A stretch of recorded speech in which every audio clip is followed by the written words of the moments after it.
Laws of chemical combination. So in law of chemical combination, first one, law of conservation of mass. So here law of conservation of mass. So according to this, mass of reactant, this is a reactant part. So mass of this reactant must be equal to mass of product. For example, calcium carbonate on decomposition, it will form calcium oxide and carbon dioxide.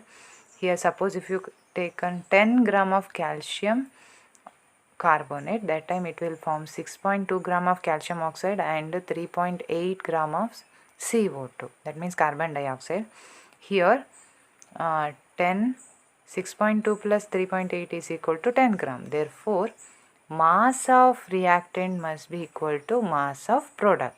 Therefore statement of this law will be mass can neither be created nor be destroyed during the chemical reaction. So in a chemical reaction we can't create the mass, and we at the same time we can't destroy the mass.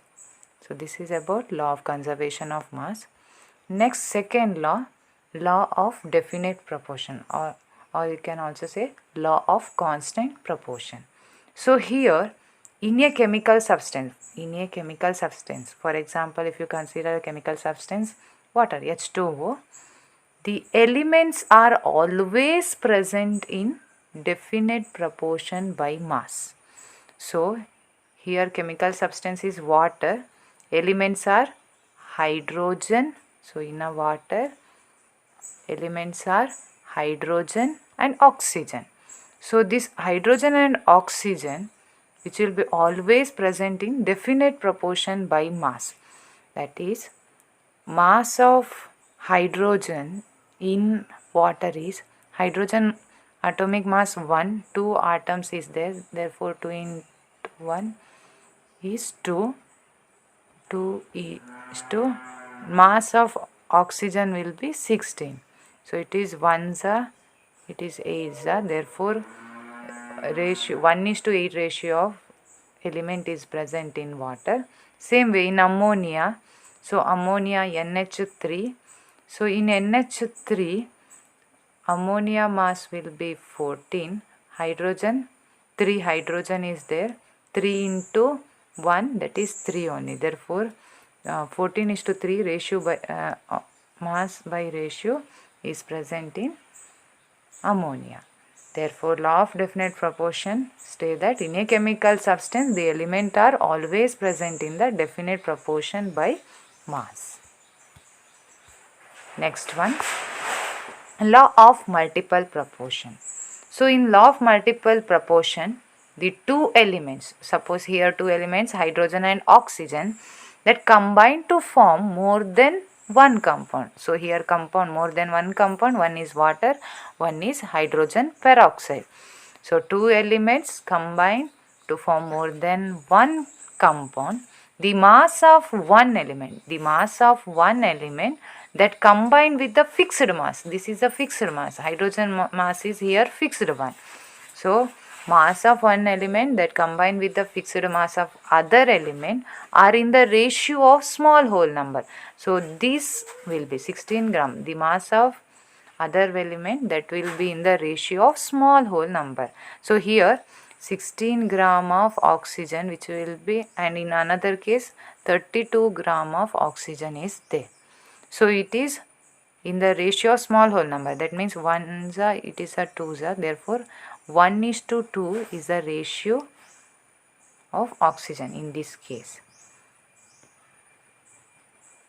So this is about law of multiple proportion. Next one, Avogadro law. So in Avogadro law, equal volume of gases at same temperature and pressure should contain equal number of molecules. So equal volume of gases which at the same temperature and pressure which should contain equal number of molecules.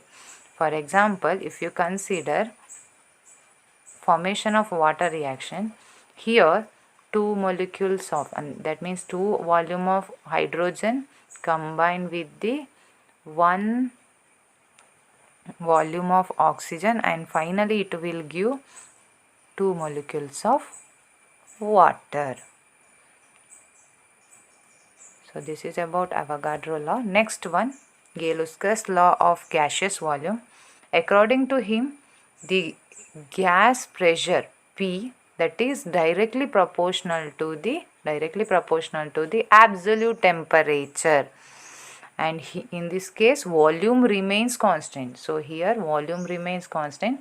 So gaseous pressure, this is a gaseous pressure. Gaseous pressure is directly proportional to temperature of the gas, and here volume remains constant. So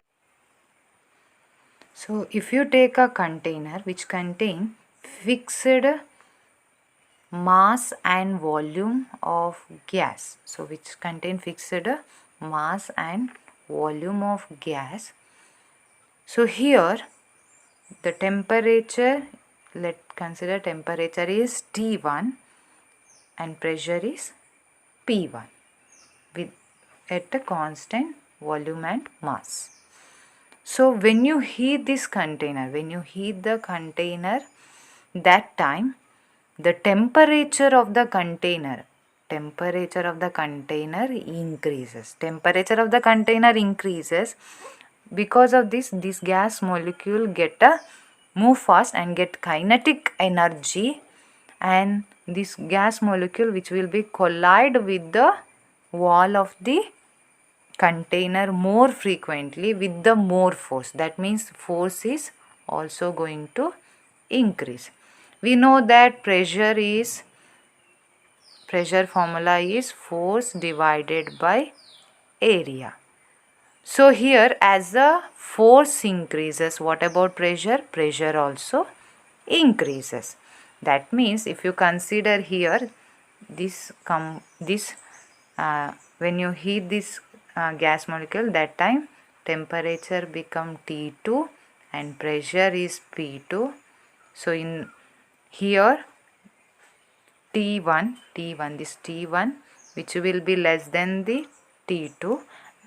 At the same time pressure is also P1 is less than P2, and here V remains constant. Therefore we can conclude that pressure is directly proportional to temperature at constant volume.